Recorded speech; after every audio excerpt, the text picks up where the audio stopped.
Hey, what's up everyone? Welcome back to the Endo channel. To any new souls out there watching, my name is Brittany Denson. I am so excited that you logged on. Thank you so much for joining us. Please consider subscribing to help support my channel. At the end of March, which is Endometriosis Awareness Month, I hosted another Endo Truths Live Endometriosis Expert Q&A. This time I sit down with Dr. Elkattah as he answers questions directly from the community, and I loved the fact that he gave his perspective and his thoughts on how he is teaching the OBGYNs of tomorrow. Dr. Elkattah was trained by well-renowned expert Dr. Fur. Want to submit your questions to the next Endometriosis Expert Q&A? Make sure to stay tuned to Endo Truths Live Facebook page in the description box below. There you will not only get those details, but you will stay tuned for the next upcoming Endometriosis Expert Q&A.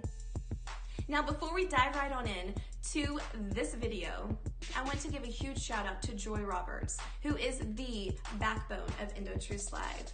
Thank you for everything that you do and for believing in me to help you bring such change and movement into the endometriosis community. All right, let's go. Roll it. What is up, everyone? Welcome to another Endo Truths Live Endometriosis Expert Q&A. Today, I would like to give a warm welcome to our next guest, Dr. Rayan Elkattah. Now, his research interests include endometriosis, minimally invasive surgery, and pelvic pain. And he also enjoys gardening. Welcome, doctor. Hi, Brittany. Thanks for this lovely introduction. Hey, everyone. It's nice to be here. Thank you all for having me.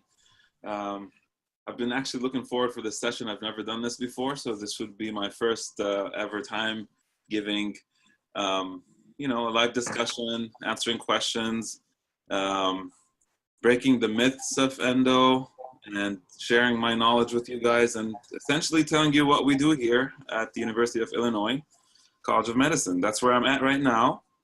My background in training included OBGYN residency at the East Tennessee State University.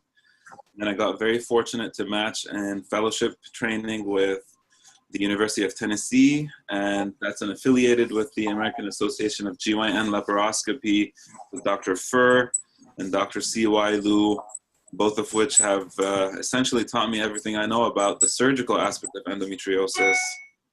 My personal interests include pelvic pain, endometriosis, and a lot of urogynecologic conditions of women as they age, prolapse, fibroids, a bunch of the things that are benign. But we're here today to talk about endometriosis, so let's not delay this any further. All right. Well, before we get started and dive right into our very first question for you, doctor, I would like to ask all of you incredible souls watching, please share this video onto your page and allow other viewers to hop on. Knowledge is power, so let's get the word out.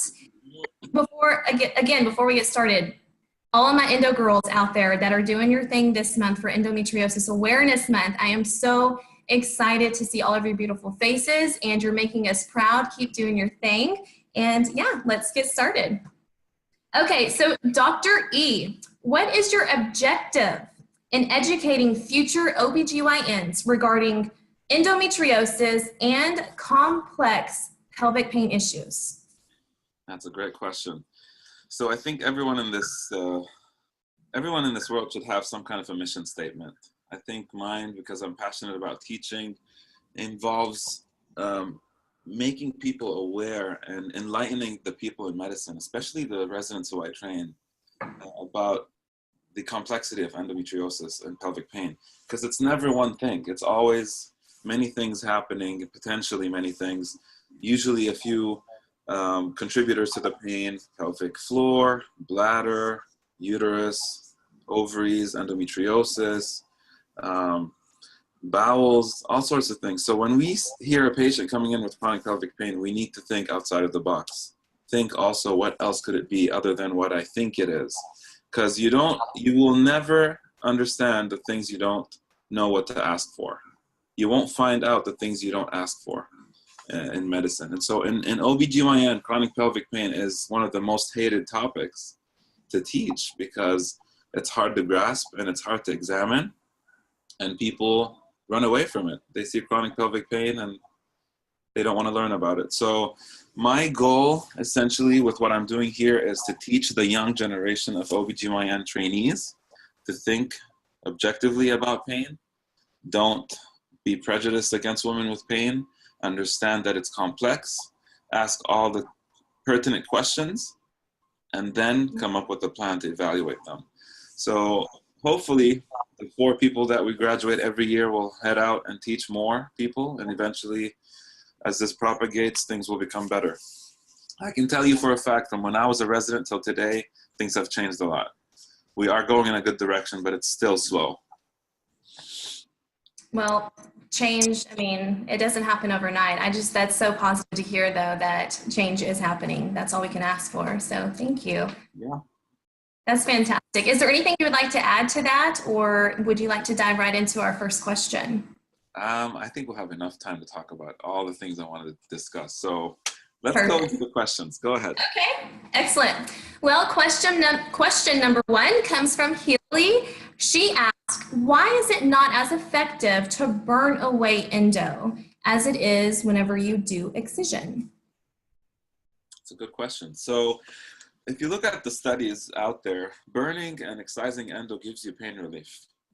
Both of them give pain relief. Now, the thought process behind excising it is that we believe endo looks like an iceberg. I mean, that's a common way to describe it. But that's not only enough. Like icebergs, you only see the tip, but you don't know the depth of them. So with excising endo, the implant itself, when it's wide on the base and small on the tip, typically when you just burn the tip, the implant's base is still there. So the nerve endings, the structures that actually create the chemicals that cause pain, the prostaglandins, a bunch of different factors that cause pain are still there even if you burn it. So ideally, if you find an endometriotic implant, excise it. That's how we do it. Excise it with essentially negative margins if you can. Go as wide as you can. And anything that is deep and infiltrating should also come out, with the ultimate goal of reducing the bulk of that diseased area. And if you think of it in terms of, I like to use this example, but women who have cancer, they go and get debulking surgeries to take out the cancer's bulk. And this thing with endo, excision-wise, is very similar. Debulking endometriosis is, you need to hear many different people saying different things, but the general trend right now is to excise it as opposed to ablation because of this effect of the size. Gotcha. Okay. What about this one? Kimberly asks, I've had an endocyst removed. And okay, so I've had an endocyst removed. So can one grow back right away? I guess immediately after having it removed. Right. So I think she's referring to something called an endometrioma. Okay. Endometriomas are endometriosis of the ovary. They typically start on the surface and then they invaginate inward and form a little cyst, and then they start regenerating, and through the cycles start to increase in size and accumulate blood inside. And so if that cyst was removed completely, which means essentially removing the cyst wall, because it's usually the cyst wall that has the endometriosis tissue on it. So if the cyst wall has been excised in its entirety, most likely it will not grow back for that individual cyst. However, there's a lot of microscopic endometriosis on the ovaries that we cannot see at the time of surgery. So anything that happens again in the future is one of 2 options. It's either a new cyst, or it's been a prior cyst that was not excised in its entirety. That's how we typically think about these things. So if she had a complete removal, she should hopefully be cured from that. Right. Okay. Well, Cheryl asks, are there alternatives to meds to control the period? I have been told recently that I might be having slight loss due to hormone medication. The birth control I am on is working well, but now I may be having a problem for my eyesight. Oh, sight loss. Okay. Yes. That's a very interesting question. I'm not aware of any long-term irreversible side effects of typical pills that we use for endotherapy. They do sometimes cause maybe some blurry vision once in a while, but no real active sight loss. With any medication, and I'm saying this as a generic comment, any medication that you think is causing awkward symptoms, you still have to check with your physician who prescribed them and have your eyes checked in that event. But I'm not aware of any long-term side effects with these. Now, the alternatives, though, depends on the medications we're talking about. Like the typical medications people get for the initial treatment of endometriosis is a combination of an anti-inflammatory medication plus minus an OCP, oral contraceptive pill, which is the estrogen progesterone pill. And some people would go to progesterone-only pill, which typically has a little less side effects than the one with estrogen. So maybe that would be an alternative for her so that she doesn't have the blurry vision side effects occasionally. And the list of medications goes on and on, but those are the most common initial ones. And subsequently, people go up to Lupron and other things that are stronger. But I think what she's referring to mostly is these most common ones. Okay. All right. Allison asks, given how common endo is and how many young women grow up believing that their symptoms are normal, does it make sense to screen girls during the first few years of their menstruation? No pelvic exam, just symptoms questionnaire. Wow, that's a loaded one because this is going to be rubbing it into a lot of faces right now because here's what I think about menstruation. Menstruation is one of the most important vital signs in a young woman's development. So a vital sign tells you a lot about a person. If you go to the hospital and you're having fever, they do a lot of tests on you to make sure you don't have an infection somewhere. When you go and have a high blood pressure, they also do the same.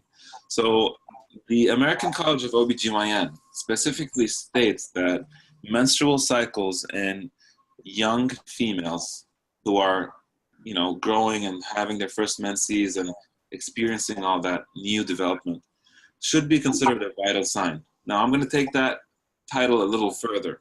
A vital sign is not only, are you having a period or not? Ask questions about the pain. Ask questions about the associated factors, nausea, vomiting, bowel symptoms, bladder symptoms. These are things that I think we brush off to the side very quickly because as OBGYNs, the vast majority of our people in our field do not see young females. Their average age is probably 16 and above when the menstruation in today's population starts at a young age. So I think it would be very helpful. And I think the best way to tackle this concern is to affiliate with the adolescent and pediatric gynecology providers who are more in tune to this, and they can help guide the questionnaires and maybe come up with proper screening tool for this. That's a very interesting idea, and I love the thought. I would probably maybe work with some resident on pushing this forward, because I know someone. We have a recent graduate who went to Washington, D.C. to do fellowship in pediatric and adolescent gynecology. So I can probably get in touch with her and see what she thinks. That's fantastic. Allison, girl, tag her below. Joy, I'd love to say congrats because that's huge. So thank you. All right, awesome. Let's move on to the next one. We are changing lives, people. All right, Amy asks, I am having intense bowel issues that do not seem to be related to my diet. Not really diarrhea, more like forceful cramping. Is there anything I can do to improve my digestive symptoms without surgery? Okay, I'm going to go on a little side discussion here about surgery in general. Okay. I've had a mentor tell me one time that surgery is the result of failure of medicine. So we take pride in being surgeons, but in fact, it's just kind of like the end of the road for someone who gets surgery. So to answer that question, bowel spasms are caused because they're usually caused by multiple different factors, but they all end up being the same pathway of function. So if you have a spasm, it's going to be caused by muscles cramping down on themselves, and it gives you that sensation of a cramp or a pain. So medication-wise, one could possibly try an antispasmodic for the bowel. There's one that's, I believe it's called Bentil. There's a bunch of others. Your GI doc will know the exact details on this, but any antispasmodic that works in general for cramps can potentially help with the bowel symptoms. Now, if this is related to endometriosis, though, then that's a little different discussion, because if you have endometriosis on the bowel, then no matter how many antispasmodics you're going to take, it's probably not going to be optimal. And eventually, you may want to look into things as, what can we do about these endometriotic implants? I had a case yesterday, a 22-year-old patient who had endometriosis, and she had little specks of it on her small bowel. And the question is, I mean, should we burn that? Should we excise it? Should we really be aggressive with those? And so it's hard to deal with that, because you have to know ahead of time what kind of symptoms they were having from bowel-wise. Is it spasms? Is it just general bloating? What have you, before treating it. So I think I would start with treating bowel cramps with antispasmodics. And it would be very helpful to have GI input as well, because these people are the providers who are going to treat IBS and irritable bowels and painful bowels and dyspepsia and issues from the stomach down. So definitely involve those people with decision making, and I think you'll get to a point where you have many options to consider. Okay. All right, moving on to Jennifer's question. She asks, what is the current thought on HRT for post-hysterectomy with bilateral oophorectomy patients who have had excision? I am miserable without estrogen, but my surgeon does not like to use HRT for his endo patients. Thanks. And excuse me, I misspoke. I'm not sure if it's a he. She just said her doctor. Okay. Does not use it for her patient. That's one of the most interesting fields of endo right now, in my opinion, because we have a lot of women who are getting proper treatment for endometriosis today. Thank science, I should say. And then to a point that a lot of them are making it well into their menopausal years with preserved organs, uterus, ovaries, everything. And so the question is, what do we do for women who have bad hot flashes and menopausal symptoms that are beyond tolerable? And the answer is estrogen. But, well, what happens to the implants with estrogen? We all know the common trend of endo is it's estrogen dependent. And so, having said that, doctors are a little conservative about giving estrogen to people who have had endometriosis in the past, because it can theoretically reactivate the implants and cause pain to recur. Having said that though, all this information is very, very new. We don't know a lot about it. It's based on very few studies and hypothetical situations. And the theories of endometriosis are so diverse that we cannot definitely say every implant we remove definitely is estrogen dependent. Some of them are progesterone resistant. Some are estrogen producing.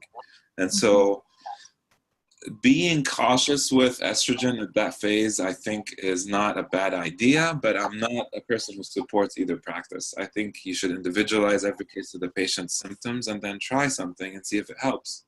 And even with estrogen, and this is another interesting thing, like on average, our bodies, as I'm not a woman, but I'm going to be speaking in the tone of a woman right now. If I'm a woman, my body today will produce approximately 100 micrograms of estrogen every day. So let's say that estrogen is going to feed the endometriosis implants. Right. HRT doses are so small they're as small as 25 to 50 micrograms. So that's a quarter to half of what your body makes every day. And it's a very small dose. So I don't see a good reason why this should be an issue, because if you individualize every case to every woman's situation, you should be okay. And invariably with HRT, we always go with the smallest dose for the shortest period possible. So when you stop it later on, theoretically, you should not have the pains of endo anymore. And another suggestion is if you want to do HRT, which I think is a very reasonable option, you can also consider a course of progesterone once every month or once every 3 months to counteract the effects of estrogen. And that should put you at a better state. You won't have the bad hot flashes, and you will kind of like cancel out the effects of estrogen on the endo by giving yourself progesterone once every 3 months. That's an option.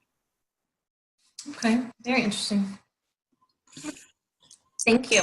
Okay, so our next question. I have endometriosis, adenomyosis, PCOS, and had excision surgery in this past May, actually. So, however, I have a big cyst on my right ovary, October, that burst in November. Excuse me, I misread. However, I had a big cyst on my right ovary in October, but that burst in November. I can't do hormones. What would be best to help with this? Would a hysterectomy or an oophorectomy be the best way to help with these issues? All right. I'm going to zoom in on a few words here. Yes, please. The key words in the question. You always want to look at the question and look at the key words. So, endometriosis, adenomyosis, PCOS, an excision surgery this past year, I'm presuming for endometriosis. So she then had a big cyst on the ovary that basically burst. She cannot do hormones. And what would be best to help with this? So the question she's asking is whether surgery is the best way to help with these. Surgery is in a sense, the definitive treatment for adenomyosis, endometriosis, and PCOS in her case. So the answer to her is yes, but my twist off on this is it all depends on her age. Hysterectomy on its own would resolve the issues with the adenomyosis. So if most of her pain component is coming from adeno, then she will have a lot of improvement in her pain without losing her ovaries by just removing the uterus. If she takes out the ovaries, which is referred to as an oophorectomy, that would ensure that she would not have any cysts anymore that would recur. So that would resolve the cyst issue. However, this comes at an expense of premature menopause. So if she's younger than 45, I would shy away from that option because she still has her ovaries and needs them up to at least 50, 51. There's no really effective way to stop the cysts from coming back if she's under 50 years of age, because she's going to continue to making cysts as she menstruates. OCPs can only stop cyst formation in about 50% of cases. So that's an option she can try if she'd like, the oral contraceptive pills. Another option is an implantable progesterone called Nexplanon. It's a subdermal implant, and it's the most common implant that people use for birth control. It's the most effective one. And it also improves the suppression of ovaries. So maybe up to 70% suppression of ovarian cyst production. And so maybe that'll help her buy some time until she gets to menopause if she doesn't need surgery and go through all that risk. That's another option she can consider. Or get a hysterectomy and then put an Nexplanon in so that you target the adenomyosis and you still have your ovaries that are not ovulating as much and creating cysts with the Nexplanon. So that's just tailor things differently depending on what is something you want to achieve. Most OBGYNs are just going to take everything out.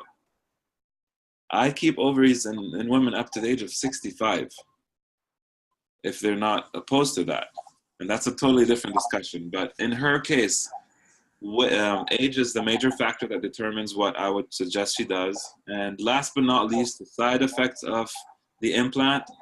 It can cause some weight gain. The average is 4.5 pounds, and that's mostly in water and not fat. And they can cause some occasional bleeding as well. And she has some issues with the estrogen pills, I guess. That's why she can't take hormones. So if she can't take estrogen-containing products, she may have to just avoid all types of hormones except the progesterone ones. That's why I'm suggesting that implant. Okay. And one last thing, sorry. No worries, go right ahead. An intrauterine device like Mirena that has the progesterone can also suppress the pain from adenomyosis, but it doesn't do a great job with the cysts.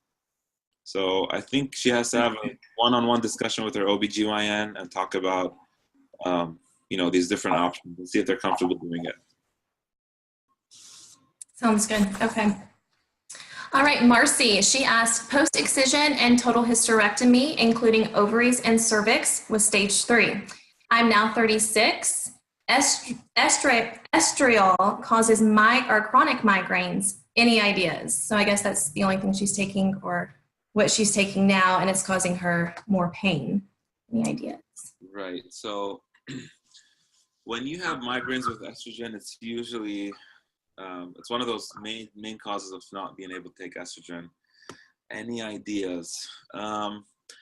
What we know about estrogen is most of the side effects are related to the dose of estrogen. And so what I would suggest is she tries the lowest possible dose of estrogen available for whatever she's using it. I'm presuming she's using it for replacement. So use the lowest dose possible.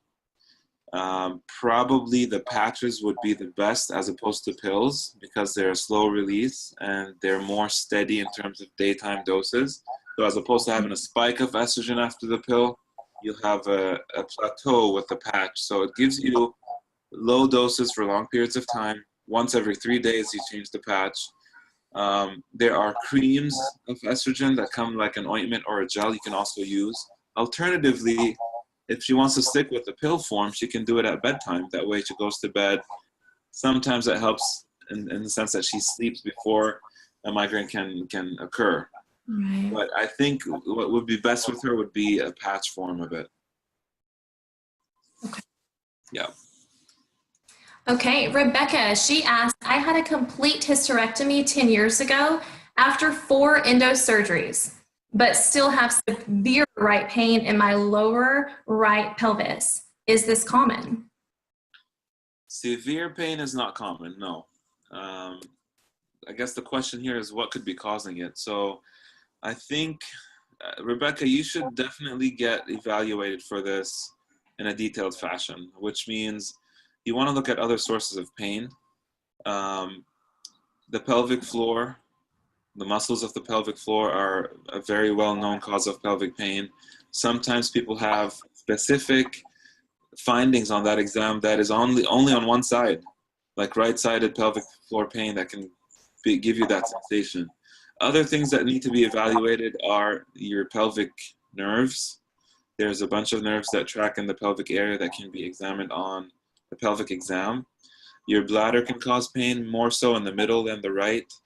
Maybe there's a ureter involved in some of the endo in the past, or adhesions that are causing you pain on the right side. So that's another thing that can be evaluated.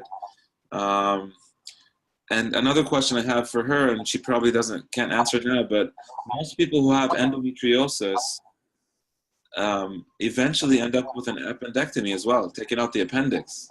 50% of appendices after surgery are positive for endometriosis. And so maybe it's your appendix if you still have that. So get that evaluated as well.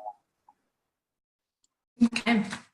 Julie, she asks, what is extraperitoneal endometriosis? So that's a new term for me too. The only way I can describe this is it means that it's outside of the pelvis.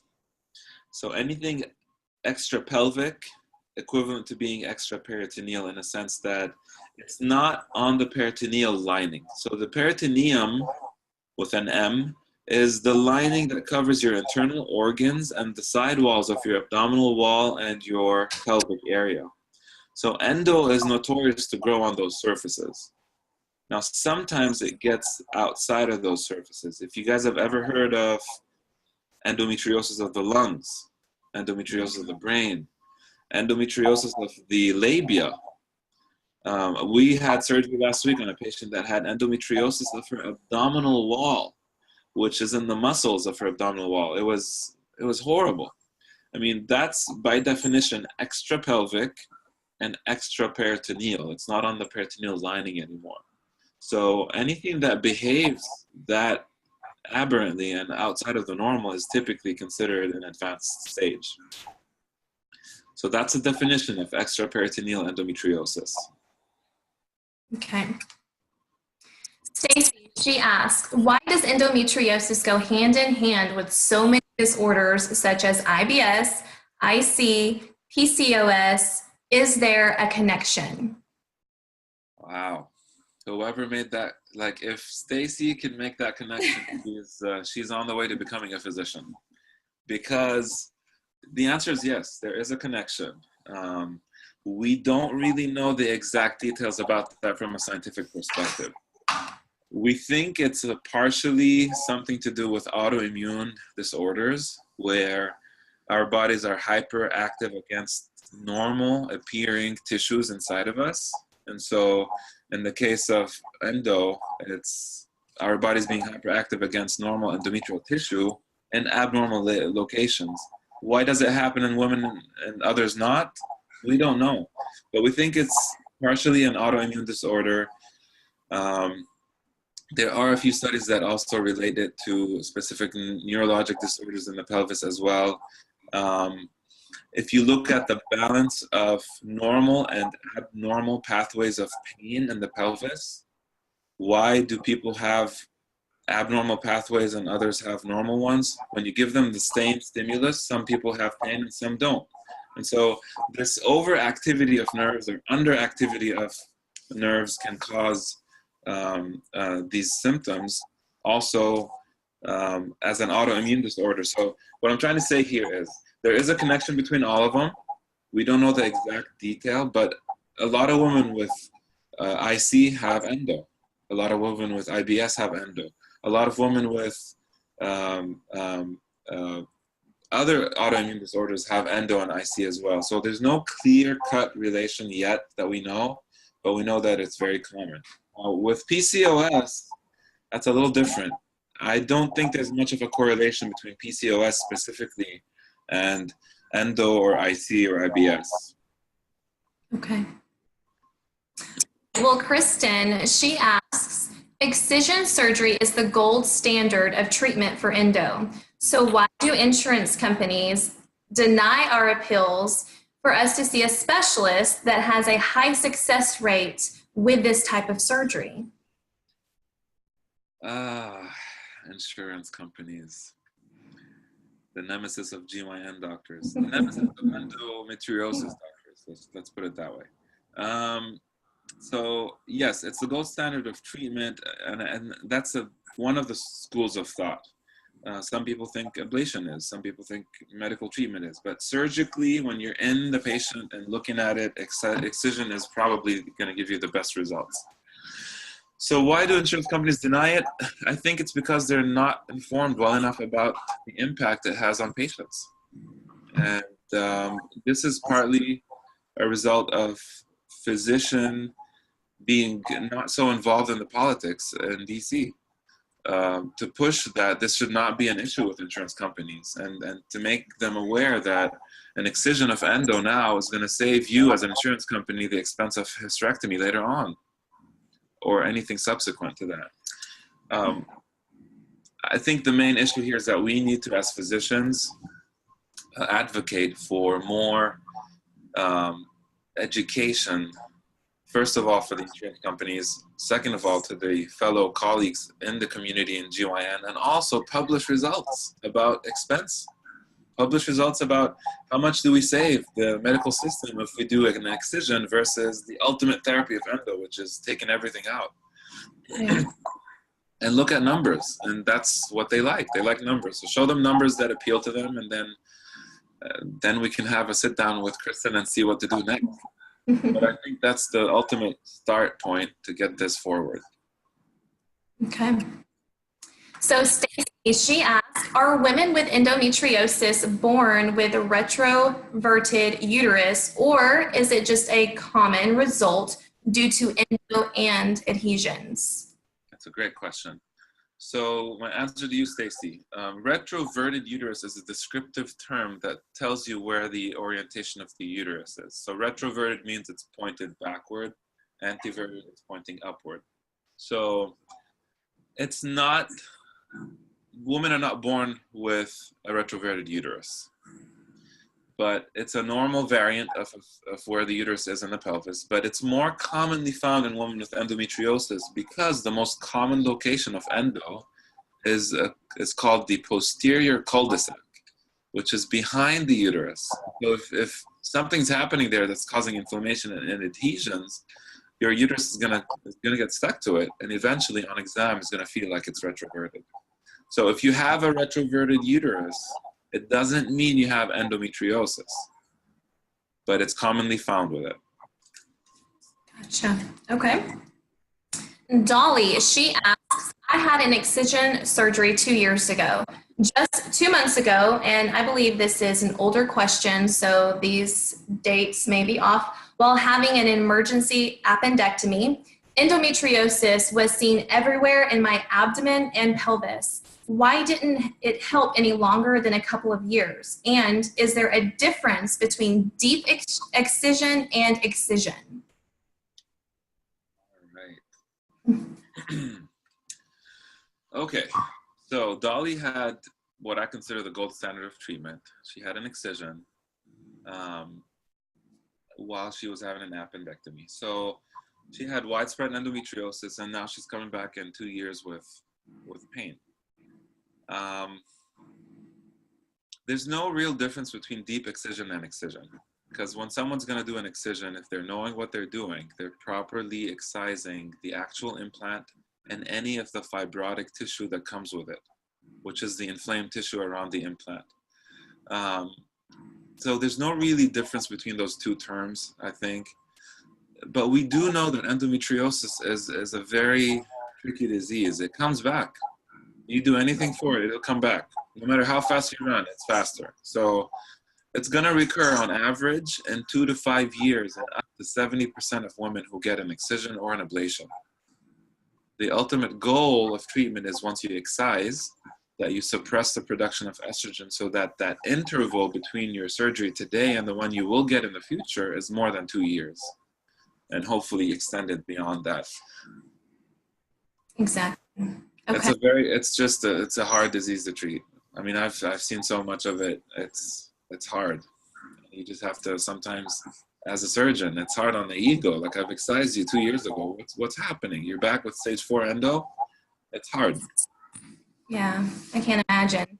And you want to help them, you know, and you just have to understand the nature of the beast. Understand the nature of the beast, and then you'll be able to deal with it and not feel hopeless, because I think that's where we get into the frustration always. Hopelessness of inadequate treatment or what have you. I've seen so much. I get every one of you. All the concerns I'm seeing today or the questions that are being asked, I've seen it. I know it. I feel the pain. And I try my best, and it's still sometimes not enough. Well, keep doing what you're doing because we appreciate you. We really do. Okay, so Nicole, she asks, how do I get my non-excision specialist to take my symptoms seriously? Well, I've thought a lot about this and I don't want to sound too sarcastic here, but I think you guys should consider having like little events where you can fundraise money and in a very objective manner come up to these providers who are not taking your symptoms seriously and suggest that you offset some of the expenses of a conference. The endometriosis, like the AAGL is one of the best options for that. There's the endometriosis summit that happens once a year as well. There's so many conferences that shed light on the complexity of this diagnosis, so that as a favor to humanity, we can get these people to go to see these conferences and learn about it, or change your physician. Go to someone who listens. who's willing to take your symptoms seriously and not think you're just seeking pain medications, or you're truly like, I don't know, confabulating or what have you. That's what I would do. And I've told a bunch of my residents, I need you guys to go to AAGL just once. Just go and see how amazing things are out there that you don't know about, and expand your knowledge so that one day when you get that patient, you can treat them. Okay. All right, so Alexis, she asked, do early pregnancies contribute to a higher risk of endometriosis? Do heavy metals in the body encourage the endo to grow? If we chelate to remove toxins, would it also help the body to focus and repair the affected areas? Okay. This is a field that I'm not very well versed in, but I'll be as objective and honest as possible. So early pregnancy in general is known to be a very high progesterone state. So it's a very suppressive therapy for endometriosis. Most people who are pregnant have a lot of symptomatic improvement in their pain from endometriosis. While I say that, I'm not encouraging pregnancy as a treatment option. Exactly. I'm just saying it's one of those things that's very effective. Now, early versus late pregnancy, I don't think there's a correlation.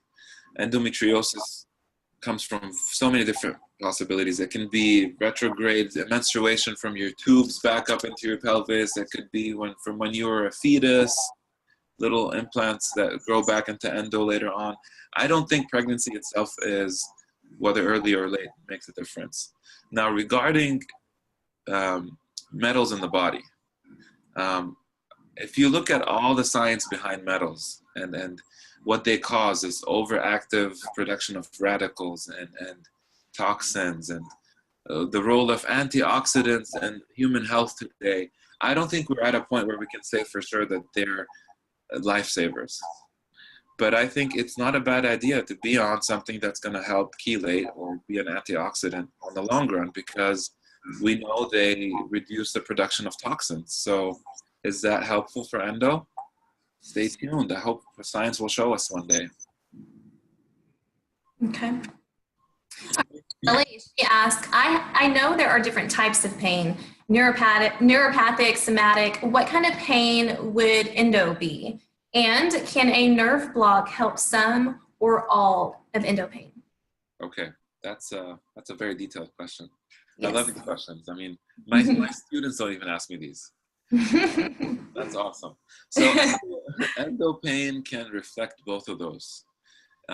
So somatic means it's sensed by our own nerves that give us a sensation of where we are in time and space. And so, for example, touch is somatic. Pressure, temperature, those are all somatic nerves. Pelvic pressure is somatic.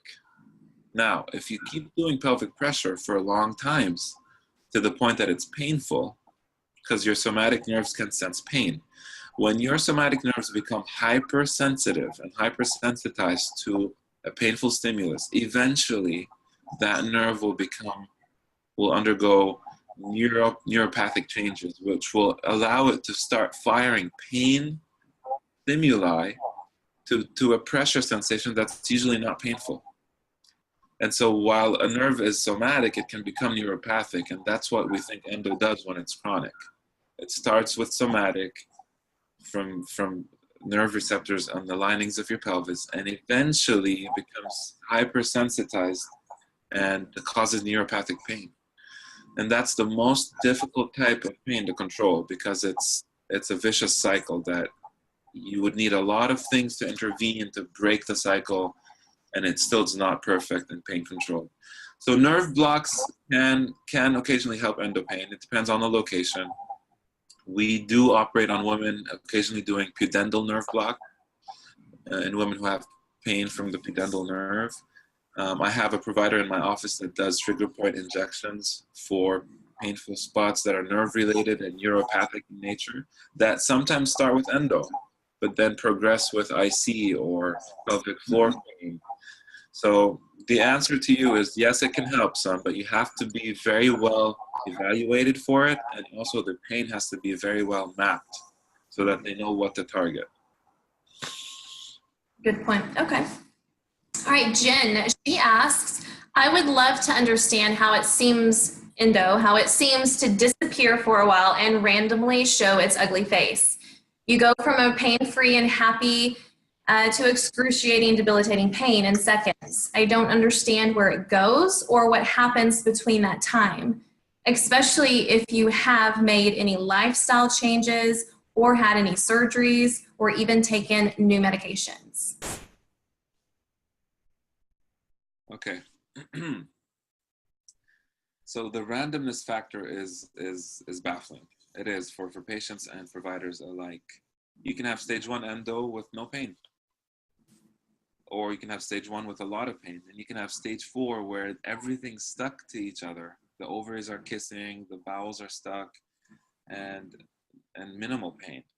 So the stage of endo does not correlate much with its symptomatology.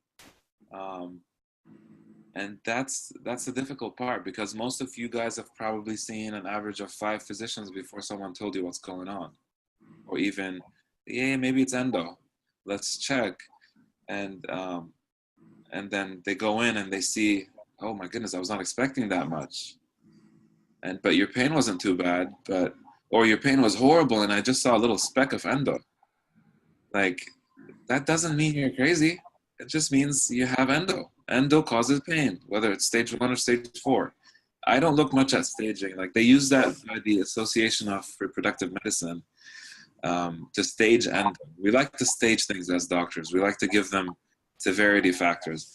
Endo is one of those things that you should put that staging on the side and just use it for descriptive terms. But aside from that, I look at endo at the same way. Like, if it's stage 1 or stage 4, it's the same. I don't know what to tell Jen. I mean, it's hard when she goes through periods of that, but that's the nature of the beast. When you understand the beast, you can be ready for it. So keep a close eye on your symptoms. Anything that changes, update your provider so that they can intervene early enough so things don't become chronic. Okay. Now, Nikki, she asked, now this question is a little lengthy, so give me just a moment. I was diagnosed with endo during surgery at the end of January 2017. Up until that point, I was on birth control pills from the first year I started my period, 14 years old, because I had painful ovarian cysts due to irregular period. I went off the pill last year for about 6 months when I got really sick, and they thought it was IBS since nothing presented to the naked eye. I'm now 4 months off the pill again because I feel awful with all the side effects on it, but I ended up in the ER a month ago. It was an ovarian cyst on the same troubled side where my endo was removed. My flow is a few days away, hopefully, but here I am again really hurting. Why is it very common for patients with a history of endometriosis to have painful cysts, and are there other treatment options available besides the pill? Why is it common to have reoccurring cysts on the same ovary where endo excision was performed? Not sure how big the cyst was in surgery because it ruptured once the cyst was touched. I'll have to look up for post-op report, but even last month it was 3 millimeters, which is considered small, yet my pain was so great, which kind of ties into what you just wrapped up with, the correlation of pain. But yes. Right, so this gets us back to the neuropathic pain. Nikki, your pelvis is hypersensitized, very likely from endo over the course of how long it's been inside. I don't know the duration of how much you've been dealing with it, but it's notorious to cause this hypersensitivity of the nerve endings. So, and I'd like to talk about this, given the example of the representation of our different organs and sensations in our brain. Like our genitals get a lot of it. Our genitals have a lot of, they have a big surface area on our brain that senses pain.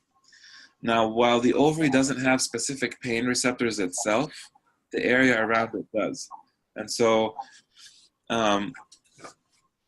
To answer her question, I think most of her pain is coming from the inflamed nerve endings in the endo implants or around them, close to the ovary. And so if she's had surgery there, there's a possibility also that some adhesions have formed around the ovary that can cause a cyst to develop that doesn't really resolve in a normal fashion. I have operated on multiple cysts that were on ultrasound, they appeared as cysts, but in fact, they were just fluid collections stuck between adhesions. And it can cause pain occasionally. Very rare, but it can happen. So I think she's having a sensitized pelvis. And given that she has endo, those nerve endings are just heightened state of sensitivity. So anything that can cause irritation close to them can be perceived as pain when it's actually not really pain. It's just irritation. So that could be ovulation pain, that could be cyst growth, cyst ruptures. But yeah, a 3-millimeter cyst is very unlikely to cause that much pain. I think she probably has something else going on, maybe endo, maybe the nerves are just so sensitive and she has to get a reevaluation for it. All right, Katie, she asked this question, which I am very interested to hear as well. My question is about adhesions. Is there any other ways besides surgery of getting rid of them? So getting rid of getting rid of these adhesions, surgery is a great way to cut the adhesions off. It's a great way, but there's techniques that you should use to minimize their recurrence. They're very notorious to recur. So no matter how many adhesiolysis procedures you undergo, they're gonna come back. It happens. That's how our bodies heal. Now, aside from surgery, there are some surgical products that doctors use at the time of surgery to minimize the production of adhesions in the abdomen and pelvis. They've been marketed to people who do C-sections mostly. It's called Ceprafilm, I believe. Ceprafilm is used to minimize adhesions at the C-section site so that the second C-section is not too challenging. I've used Ceprafilm to minimize adhesions inside the uterus after a DNC. You can theoretically wrap it around the ovary so that it doesn't get stuck to the pelvic sidewall again. But again, there's it's a very interesting product. I think it would work, and that's one of the ways you can prevent the recurrence of adhesions after you surgically remove them, or prevent their development at the time of surgery. Okay. This doctor is going to actually. What's going on with ours? Do you hear that too, doctor? Yeah, a little bit of interruption. Okay. So I can hear you now. Okay, great. So this surgery ties in with adhesions as well. Jen asks, is surgery for adhesions to reduce pain? I am in the UK and have been told it would be pointless as it may lead to more adhesions, but I really struggle with pain on a daily basis. I have a catheter for Fowler syndrome and PBS and feel that pain is often blamed on that these days as quick, and they're quick to dismiss her because of it. Yeah, that's a hard one. Yeah. So if you ask 100 surgeons, would you do adhesions surgery to relieve pain? Maybe 90 would say no, because of the fact that they recur very quickly. Now, I've had a few situations where we do ultrasounds on people and we look for a sliding sign, where organs are sliding against the abdominal wall freely. That means there's no adhesions between them, typically. But if they're stuck and not moving much, then maybe there's an adhesion there. So I would suggest you have someone take a look at the source, like the location of your pain with a sliding test, and see if there's anything that's stuck, and maybe address it surgically and then use a layer of Ceprafilm on it, or just cut it down very carefully. Don't tear things up, just cut it with scissors. That will hopefully help with it not reattaching. And if your pain improves from that, then you got some relief. But again, that should be tailored to you. You should have a very detailed exam to identify the pain and map it, pain mapping is so important for people before surgery. So those are little thoughts I think you should consider. Okay, and what about Nicole? She would like to know, is endo linked genetically? Yeah, we do have information. We do have studies that show that it runs in families. We've been able to identify specific locations on different chromosomes, but that's where we're at right now. Like, we don't have any additional info on it, not details, but we do know that it runs in families, mother to daughter, or grandma to mother to daughter. It does, yeah. Okay, all right. So Michelle, she asks, I would love to know the theory on permanent nerve damage as an explanation of daily pain. Meds don't work on me. Hormones don't. Lupron made me sick. Nothing helps. The doctor says it's nerve damage, but I don't know. It seems like I don't want to bother. And okay, excuse me. I'm confused by her question. So my doctor doesn't know how to help me anymore was his quote exactly. So permanent nerve damage, that takes us back to what we talked about earlier. She says it in quotes, I think, permanent nerve damage. It's all in quotes. Yes, yes. Permanent nerve damage is a misnomer. Permanent nerve damage, the way that sounds, it's only probable with trauma to nerves, mostly. But if you have a pelvis that has become hypersensitized to pain, your nerve is dysfunctional for, I'd say, a long time. I wouldn't say permanent, but that duration of dysfunction allows it to become hyperactive. And so a simple example is if I touch your skin, and if you have this functional nerve, you'll feel that as pain. And another person who does not have a dysfunctional nerve will feel that as touch. And so that's what's going on in your pelvis. What I would suggest is you see a chronic pelvic pain specialist and a clinic that deals with central sensitization of pain. This usually involves a bunch of providers. A gynecologist is usually on board, urology, physical therapist at the pelvic floor, pelvic pain injections, nerve blocks, vaginal creams, vaginal suppositories. There's a long list of things here, but the best treatment you might get at this point is in a comprehensive, multidisciplinary team of pelvic floor and pelvic pain specialists. And if that means you have to travel for it, it's worth it. All right. Okay. Amber, she asks, just had a hysterectomy due to unmanageable endometriosis. I also have PCOS. My doctor wants to start Lupron again. Do you think this would keep everything at bay? No, I do not. Lupron does a good work at suppressing endo, but it will not be a good long-term option for her. Lupron has a lot of side effects. It has bone loss, hot flashes, mood swings, dry hair, dry skin, weight gain, vaginal dryness, painful sex. The list is long. I'm not a huge advocate of Lupron. I think it has its room. Sometimes we use it, but for people post-surgery, I don't think it's an adequate option. I think she should consider other things. I mean, it's an okay option, but you need to understand the side effects and be ready for them. And I would not do Lupron more than a year on anyone because of the long-term side effects. Mm-hmm. Make sure, I mean, did they take out the endometriosis at the time of hysterectomy? That's another question you have to ask yourself. And then, can you consider other options? Hormonal therapy, progesterone-only options,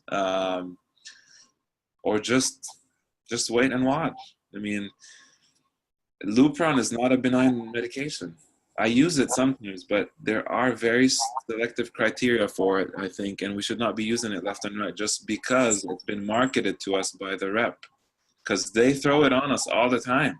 Use this, it's great for endo, and guess what? You'll get add-back therapy with estrogen.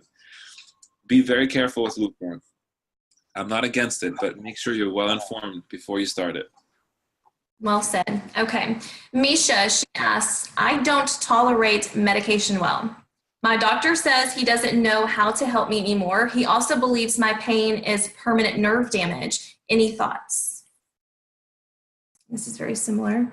Yeah, very similar to the earlier question. Misha, I think you're at a point where you need someone that's going to revert your dysfunctional nerves, and that's typically a multidisciplinary group of people. You won't get relief from one provider. And when your doc says that he doesn't know how to help you anymore, that's your next station. You have to go to a center that does this day in, day out. Pelvic pain specialists. It might involve PT, might involve injections, suppositories in the vagina, creams, acupuncture, yoga. There's a bunch of things that at this point altogether would help. But it's also good to have realistic expectations because your pain will never be zero. It'll be lower and manageable. It will never go back to being completely gone. That's typically what happens with this nerve damage, and it's devastating, but that's endo for us today, and hopefully in the future we'll have better answers. Yes. Okay. I think the early treatment of it is helpful to prevent reaching this stage, but a lot of people don't know about this. Exactly. Absolutely. Okay, so our next question. Now, this woman, she had a total hysterectomy. She says she only has her ovaries left. She still gets cramp-like pains almost daily, and her surgeon claims he removed all endo. So her question to you, when should she get checked again?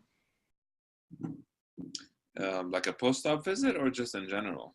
I take it as her endo is removed, and now when does she need to, I guess, check in on her endo before it gets, and before you're just in pain and you're just like, it's definitely back, maybe preventative maintenance? Once a year is enough. Okay. With her OBGYN. We know that endo on average comes back in roughly, 2 to 5 years. You'll have some early signs of it coming back.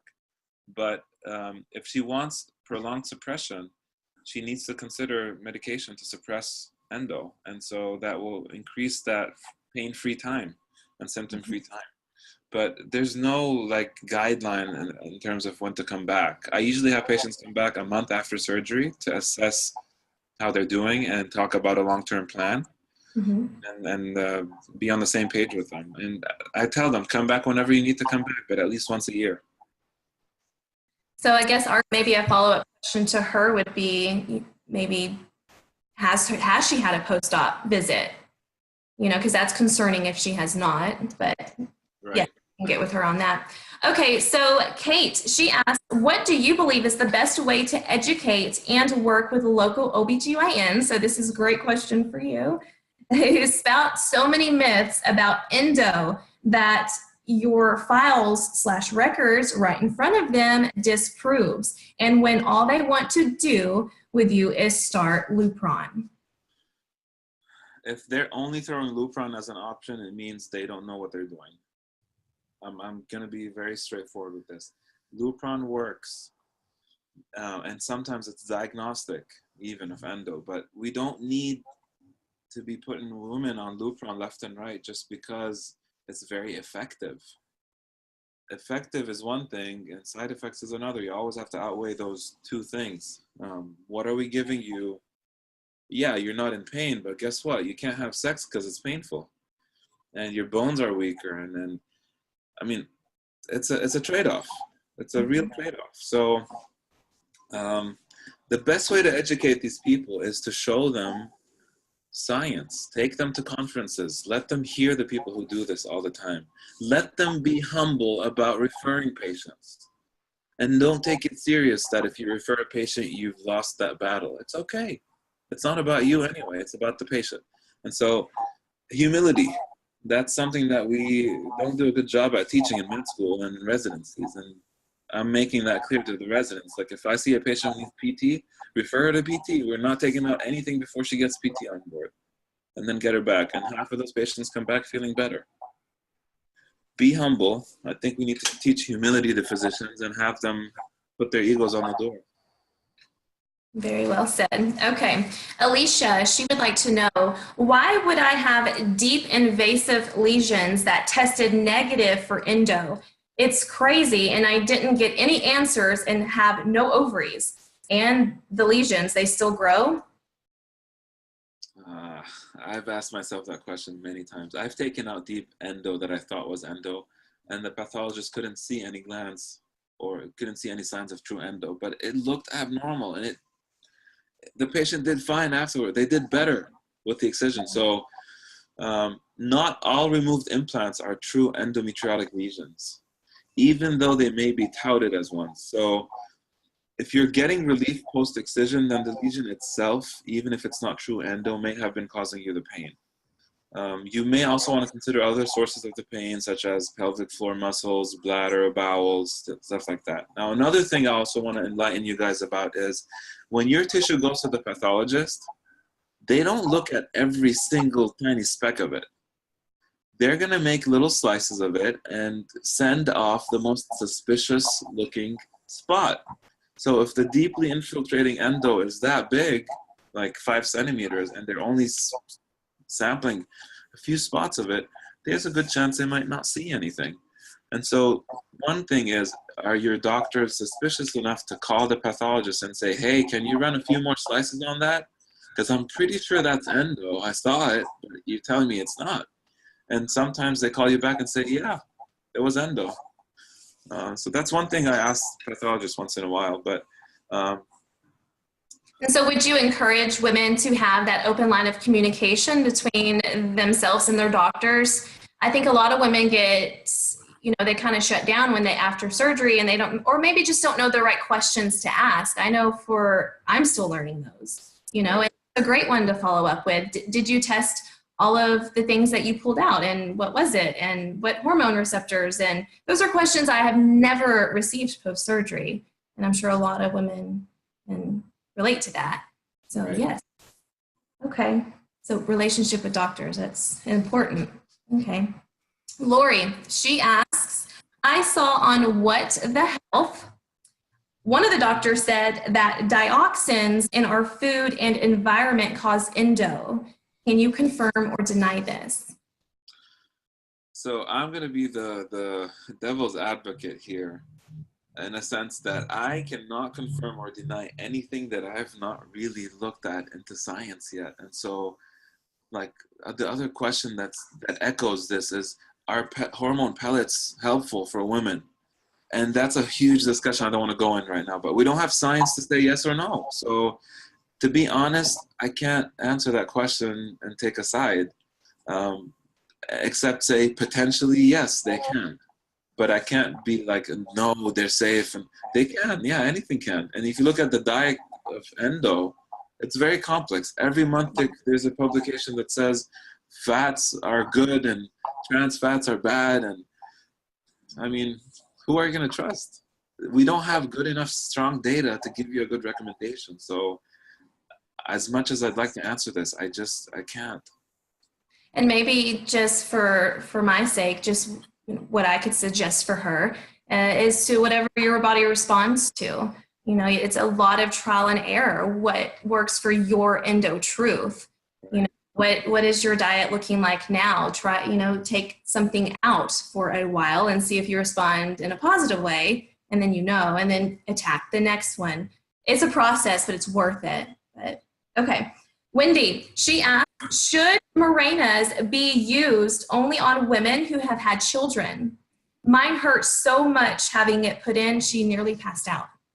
Ouch. Yeah, I've seen that a few times in my office. So Mirenas were first made for birth control, and their sizes, I can't give you the exact size on them, but they're large in general compared to the newer ones today that are smaller. So the company that makes Mirena has also made smaller versions of it that are claimed to be better tolerated than Mirena, especially for the younger females who have not had any pregnancies or babies before. Having no children, though, is not a reason not to get Mirena. So it's still appropriate for women who have not had babies. However, the smaller one might be a little more tolerable so that you don't pass out on it. And the smaller one's called Skyla. There's another one called Liletta, and they're both smaller in size, I believe. Passing out is a side effect of pain, and it happens. That's why we typically, when we're done with Mirenas, we keep the patient on their backs for a few minutes so that they can get back to normal before they head out. Okay. Christina, she asked, is it a good idea to stop hormonal treatment before surgery? And if so, how long before, and why is it a good idea? Neither good or bad. It may increase the risk of blood clots during surgery. Estrogen itself can cause an increased risk of blood clots in general. And when you go through surgery, that risk is a little higher. The studies don't show that we have to stop it though, because if you were to stop the medication, you would have to stop it 4 weeks before surgery, before any of that risk of blood clot goes down. Because surgery itself causes a higher risk of blood clot. Estrogen as well. If you combine both, it's even higher. But if you want to just have the risk of surgery alone without the hormones, you'd have to stop it for 4 weeks before surgery. Is that good enough for your pain control? That's a decision you have to make. I don't think it matters from a medical perspective. Okay. Esmeralda, she asks, can my bladder be more damaged after endo was removed from it? And can that be a cause for more bladder infections? Well, it's hard to answer that because it depends on what kind of surgery she had for it. If endo's only on the surface of the bladder, the outer surface, then it's very unlikely that it is more damaged. But I've seen cases where endo was involving the whole thickness of the bladder wall. And so when you remove the bladder wall and repair it, there's a higher risk of UTI-like symptoms, and not necessarily an infection, but the urgency, the frequency, the pain. And plus, people who have that kind of surgery have a catheter in for 1 or 2 weeks. So it's usually not the case where it causes worsening damage, but if it's a full thickness endo implant, then yes, it can cause more damage on the long run because you're excising normal bladder tissue, and the capacity of the bladder can go down. So while in the past you used to fill it up with 12 ounces, now you can only fill up 6 ounces, and it's going to feel like you have a UTI. So theoretically it can. It all depends on the size of it. All right. Mary Ann, she asked, I have heard of endo lesions being described as young and old. Have you found an age that can correlate between estrogen and progesterone receptors? So the descriptions of young and old are primarily to denote how long they've been inside of a woman. Red versus white, all that stuff. I don't know of any studies that show a predilection of estrogen or progesterone to each one of these. I think the best person to ask is Dr. Delemba. He does a lot of that stuff, I heard. And I'm very excited about that stuff. I mean, I think it's a smart way to look at this. Yeah. Because we're targeting treatment just like we do with cancer patients. And so I think that's the next forefront of endo. And I personally, I don't think there's a difference old and young. I think they all, if you look for their E and P receptors, maybe that'll target therapy to a point that you don't need excision anymore. I don't know. It's a very exciting topic. All right. Bethany, she asked, can intestinal pain be completely removed with excision? What if you've had excision but still have pain in your upper abdomen and intestines?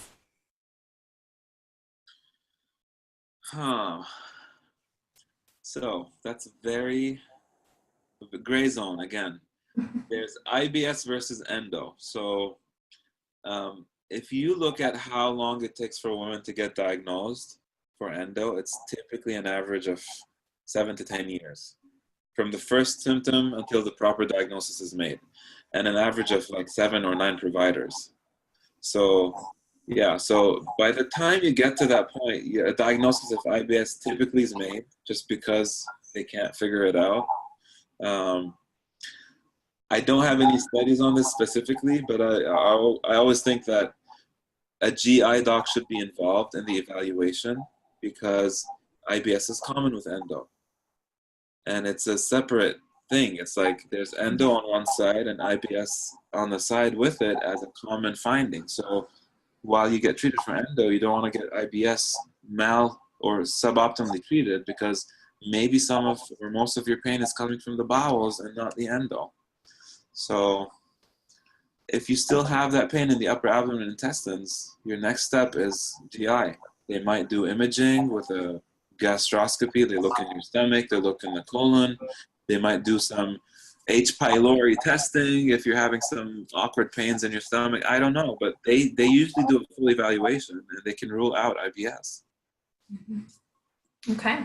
Haley, she wants to know your thoughts on endobelly in those that do not have endo on the intestines. Can the menopausal symptoms from progesterone birth controls be part of that cause? Endobelly. I gotta enlighten me about that term again. The endobelly is whenever, for me, it's after eating, I start getting bloated. Oh, bloating, okay. It's like that big old belly. It's just inflamed and very painful. I see. Okay. So the menopausal symptoms for progesterone birth control, can it be part of the cause? I don't think it's a cause. I think it accentuates the symptom. So while you have endobelly from endo, the progestin that treats it, we know progestin relaxes muscles. We give it for pregnant women who are in preterm labor. It relaxes smooth muscles, and the bowels are made of smooth muscles. So if you relax the bowels, guess what? They're going to fill up and they won't empty properly. And so you're going to have bloating, less passing gas, colics, cramps, and I think it would contribute to endobelly, but I don't think it's the cause of it. It just makes it more worse. Okay. Megan, she asked, would love to know in your clinical experience how alternative modalities can benefit patients alongside excision surgery, specifically acupuncture, Chinese medicine, functional medicine, physical therapy, regular physical therapy. I would say they're very helpful if the person is willing to try. It's funny that acupuncture works for menopause, but it works. And so I would just like to second what Brittany said earlier about if something works for you, stick with it.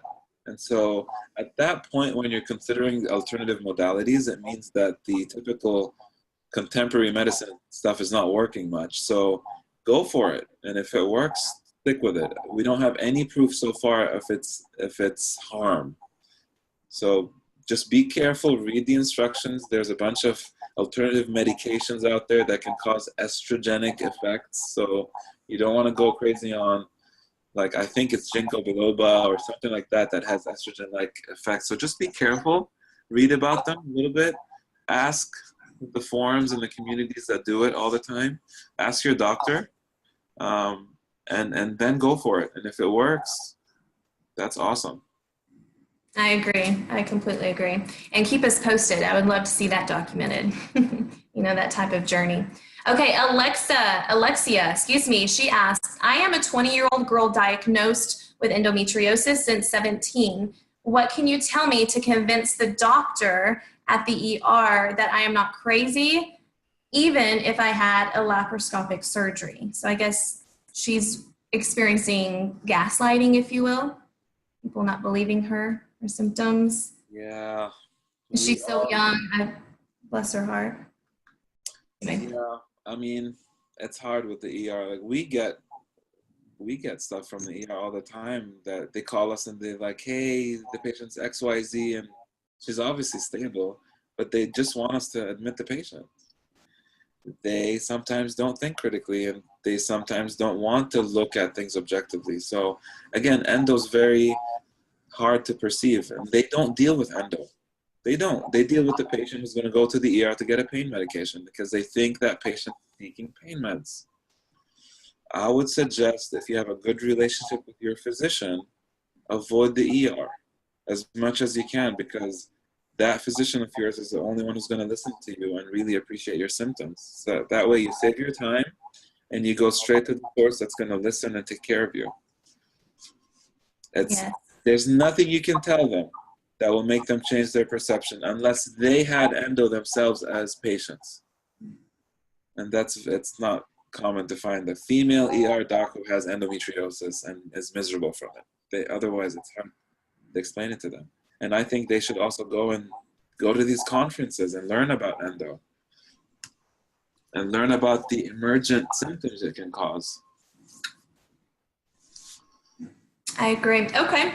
So Shannon, she asked, how do I get my hepatologist to look into this? Various masses throughout the liver with unknown pathology as of now. And I think she's referring to endo on the liver, possibly. Right. Well, the best way to figure it out is to get a diagnosis. You need a biopsy. One way to do it, potentially, is have a radiologist do an interventional biopsy without invasive surgery. You got to sit up in front of your hepatologist and say, hey, I need to know what this is. It's my right. I want to know. And then they can set you on the proper track to get it figured out. But there's two options. One of them is laparoscopy to get an actual shaving of the lesion to see what it is. If it's deep inside the liver tissue, that is not possible with laparoscopy. You probably need a biopsy with an interventional radiologist. They do that all the time for people with hepatic tumors and stuff like that. So it would be the same technique. Mm-hmm. Okay.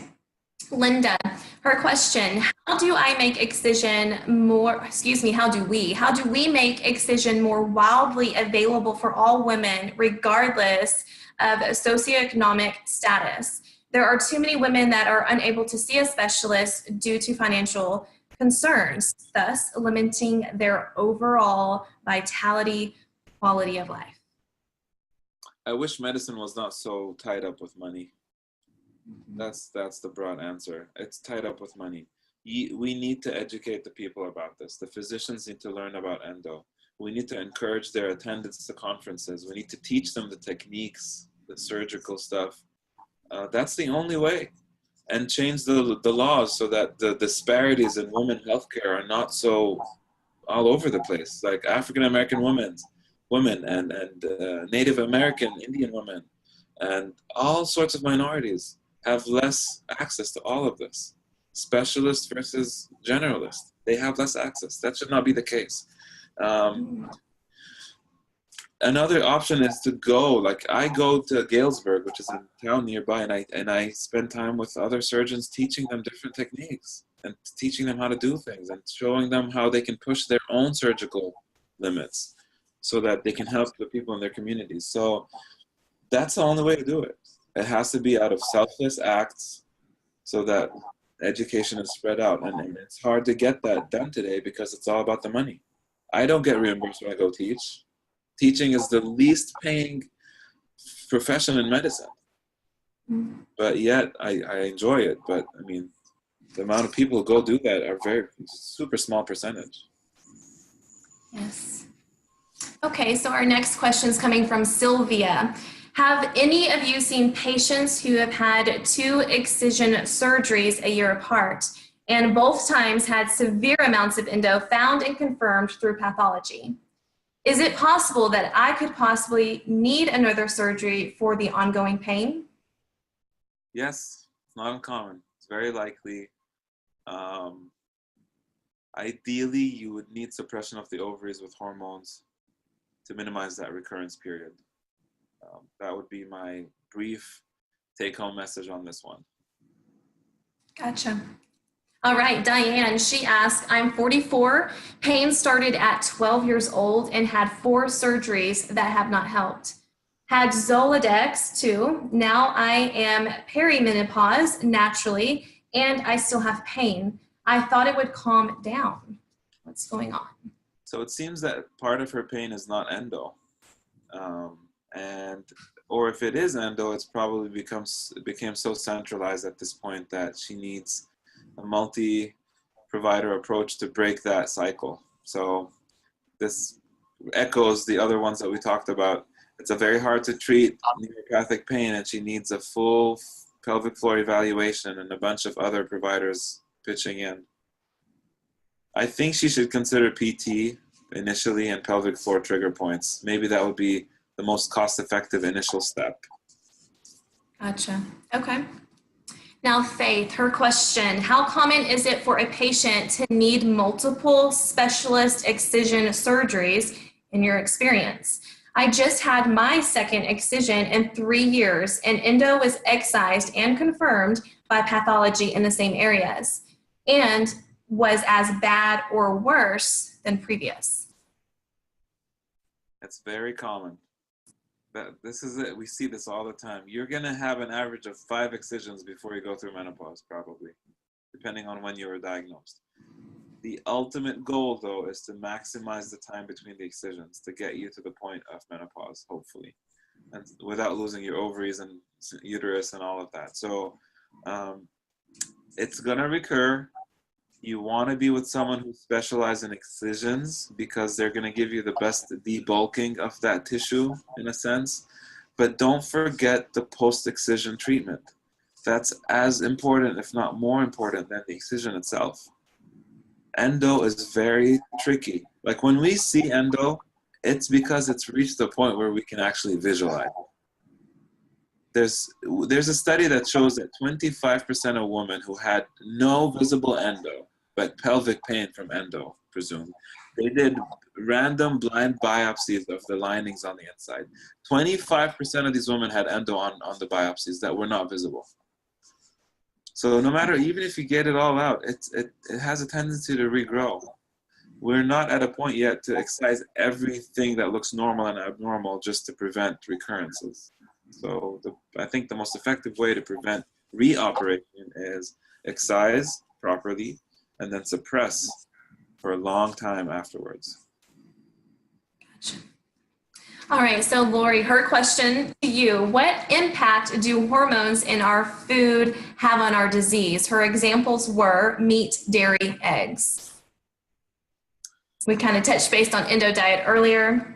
Yeah, I'm not the expert in endo diet, but I've read a lot on it. And because it's so all over the place, I can't give too strong of recommendations, except that avoid foods that could potentially contain estrogen-like components. Soy, meat coming from animals that have been given steroids to grow in size. And I can't really speak in too much details about the endo diet. We do have a form we give patients in the clinic to avoid specific foods, trans fats. Dairy has been shown in some studies to be protective and some others not to be. So you read as much about it. And as you heard earlier from Brittany, drop off an item and see if that helps. And give yourself at least a few months of a trial to see if it's working or not. Because a few days of stopping milk is not going to give you pain relief. You have to give it enough time. Absolutely. Or the opposite, be mindful, be walking mindfully in your EndoTruth daily. So if you decide to have a glass of wine that night, or if you decide to go and have a steak dinner, I can't personally eat steak. It flares up my endo, red meat does. So just being mindful of, oh my gosh, my pain just increased. What did I do differently? I just ate this, or I just drank that, and just, I don't know, whatever works for you and your truth. So, okay, sorry. All right, so moving right along, we have Rochelle's question. How can a South African lady seek treatment in USA? Just had my 10th surgery. Wow, dear Lord. Oh, wow, okay. So Rochelle, there's a lot of doctors in this country that they're very selfless people. Like, they are willing to sit down with you and have a Skype consultation with you. The only disadvantage is that they can't examine you live, but they will go through all the questions, all the recommendations, the screening tools, and then estimate your chances of getting proper treatment and what have you. But I think you can find people who would be willing to do that. I know a few names that are willing to do a Skype consultation, and then if you have to fly over here to see them and proceed with that treatment plan, that's doable. I guess the question I have for you, being in South Africa, is what kind of facilities do you guys have over there? I know that there's a bunch of big names in our field that are from South Africa. I think Johannesburg, there's a bunch of big names in endo. I can't remember the exact names from the society, but I can look it up. Are you having proper evaluation though? PT, injections, all of that stuff? Joy, maybe we can tag her in the comments below, and maybe we can follow up with her at a later, after post-production, maybe on your time. Yeah, I mean, I know someone in Arizona who has people from all over the world to do this kind of surgery with him, and he has the full team for it. They do crazy things, but crazy in a sense that you'd be a cowboy to go there, but they do it so well because they're so disciplined about it. I'm happy to provide the links. Just let me know. Awesome.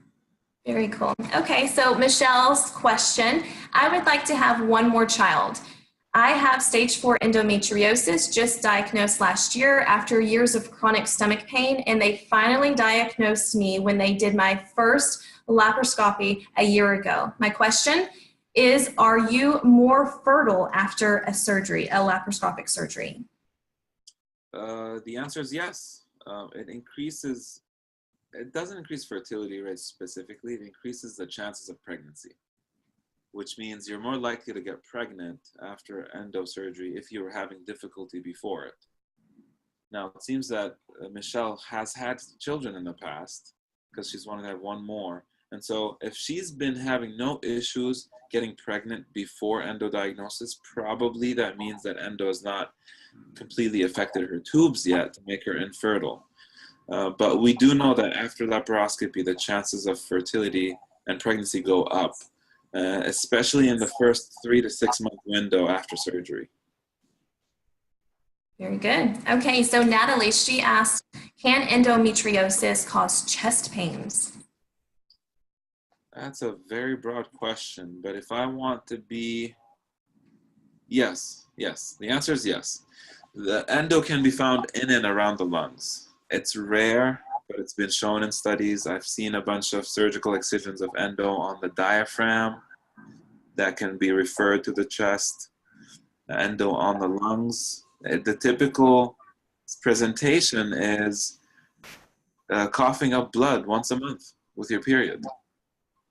And it happens. There's little tiny holes, microscopic holes between the diaphragm on the belly side and the diaphragm on the lung side that allows endo to potentially go through. So it can cause chest pain if it's in or around the chest cavity. Yeah. Okay. When our question is, why isn't there enough knowledge in doctors' hands in this day and age? It doesn't pay. That's why. To make a long story short, it doesn't pay well to be a subspecialist in GYN today. The reimbursements in OBGYN are so good, and the push is mostly for community-based practices. You won't see a lot of specialists outside of university practices, and that's sad, but that's the truth of it. And the other thing is, I think if we give this enough time, there's going to become a board specialty in endo and minimally invasive surgery. And at some point in the near future, hopefully, where people have to be board certified to treat complex pain. Mm-hmm. That way you'll be getting someone who understands that it's very complex and not simple, straightforward. So it's a curse we're dealing with today, but hopefully people will get to know about it more. Yes. Okay, so Kylie, her question is, any knowledge on why endo causes pain? Yeah, we know really well. There's a bunch of chemicals that the endometriosis implant produces. Prostaglandins, thromboxanes, interleukins, neuropeptic factor. There's a lot of different chemicals that irritate the chemical composition of nerve endings and gives you the sensation of pain. We know that, and that's why sometimes the first line of treatment is block the inflammatory pathway with Motrin, or a leave that blocks the most common types of chemicals that are produced on the implant side. I guess that answers the question. All right, so Maria, her question to you, what can you tell me about Angiogenesis? Yes, thank you. Inhibitors in regards to endometriosis. I know they were researching that. Now, yes, there was a group of experts I think she's referring to. Do you have knowledge on this particular? I think it's still in the experimental phase. These medications are also, they're not benign medications. They have a lot of side effects. They're mostly today given for people with cancers because it blocks the blood flow to the cancer. So if we block the blood flow to the implant, will that help with pain? The answer is still out there. Okay, Kendra, her question to you, what is the percentage of women that have reoccurrence, if reoccurrence is possible after expert excision? It depends on the studies, but in general, if I want to give you a short answer to that, it'll be anywhere between 50 to 70% chance of recurrence within 5 years. That's quite high. I mean, that's an average. The range is maybe 30 up to 70 between 2 and 5 years. So I'm giving you the highest two numbers with the longest duration. Alrighty, Rochelle, her question, can the endo diet cure endometriosis? I know that we've touched base on this. I did want to get her question out there though. Yes. I think once we pinpoint the exact fine balance of nutrients that suit endo well, I think we can get to a point where it makes it not worsen. It maybe stabilizes the symptom. To cure it completely, there's so many things in our diet. Like, you cannot make one single study that will accurately explain the effect of nutrients on endo. It's too big to really conduct. And with the way food today is processed, there's so many thousands and thousands of different chemicals that can cause endo. Okay, moving right along to our next question. Jillian, how common is endometriosis in the diaphragm? It's not very common. It's probably one of the rarest forms. The most common endo is in your pelvis. Second most common is going to be somewhere on your ovary. And then as it goes further away from the pelvis, it becomes less common. So I can't give you a clear-cut answer. Probably less than 3% of all endometriosis people have it. And it can be present on the diaphragm with no symptoms. It can cause monthly hiccups with your periods. It can cause monthly shoulder pain as being referred from the diaphragm. It's not very common, but everyone who gets a diagnostic laparoscopy to look at endo should have an evaluation, at least a visual one, with the scope of the surfaces of the diaphragm. I look at the diaphragm all the time, left and right side, to confirm presence or absence of endo. Mm-hmm. Okay. All right, so Sharon, her question, at what age does endometriosis calm down? I am 47, I've had a hysterectomy because of it. Do you see ladies in the ages between 55 and 60 that are still struggling with endometriosis? I've not seen that age group. I think because if your pain is exclusively endometriosis pain and it's still somatic, i.e. it has not had time to develop into the neuropathic pain. Once your estrogen levels go down naturally with menopause, your endometriosis pain should also fade away with menopause. And the general trend today is to get people through to that age so that they don't require more surgeries, with hopes that the reduction of endo is going to cause pain resolution. So I have not seen anyone yet in that age group with endometriosis pain. Okay. Not even the ones who are on HRT, hormone replacement, yet, because it's a very small dose. Gotcha. Okay. So Rebecca, her question, what are the implications of endo on the liver? Would excision be enough to take care of that? On the liver? Yes. If it's on the surface of the liver, a simple ablation is more than enough. Excision Okay. of liver tissue is very bloody. It's like endometriosis on the uterus surface. You can't really excise it. It's just very hard because it's on a very bloody organ. So if you have it on the liver and it's causing symptoms of pain, then I think ablation is an option. If it's deep and big and chunky, I think you would have to have a general surgeon involved so that they can do that resection of a little piece of the liver. Because I don't know how many people are comfortable doing that with a GYN background and training. Even the subspecialists in endo. I mean, we're not experts in liver surgery, and so I think we should involve people who do that all the time. Absolutely. Okay. Well, what about Elizabeth? Her question to you is, can endocyst on ovaries become cancerous? What about reoccurring endometriomas? That's a good one. Yes, theoretically they can. There's an association of endometriosis with two types of ovarian cancers. One of them is called a clear cell carcinoma, and the other is called an endometrioid cancer. They're more common with ovarian cancer with people who have endometriosis. But the cysts themselves probably have a very, very, very small chance of becoming cancerous on their own. They just increase the chance of ovarian cancer by virtue of the inflammation they cause to the ovary itself. That's the thought on these. Just like women who have multiple ovulations and multiple cycles have a higher chance of ovarian cancer, and when you take OCPs, you reduce the number of ovulations you go over in a lifetime, and so your chances of cancer go down because the inflammation goes down. All right. Well, guys, I hate to cut it off right here, but we are out of time. We do have a list full of questions still that we have not even touched base on. So please stay tuned to EndoTruth's live page for the next endometriosis Q&A. If you would like to follow up with individual case evaluation with Dr. E, please as well keep in touch with EndoTruth's live page. All of his information will be there. You can reach out to him personally and go from there. But thank you so much for joining us and for your time. And Dr. E, thank you for everything that you're doing in the education for the future doctors dealing with this monstrous disease. Thanks, Brittany. Thanks, everyone, for tuning in, and hopefully we'll touch base in the near future again. Have a wonderful day.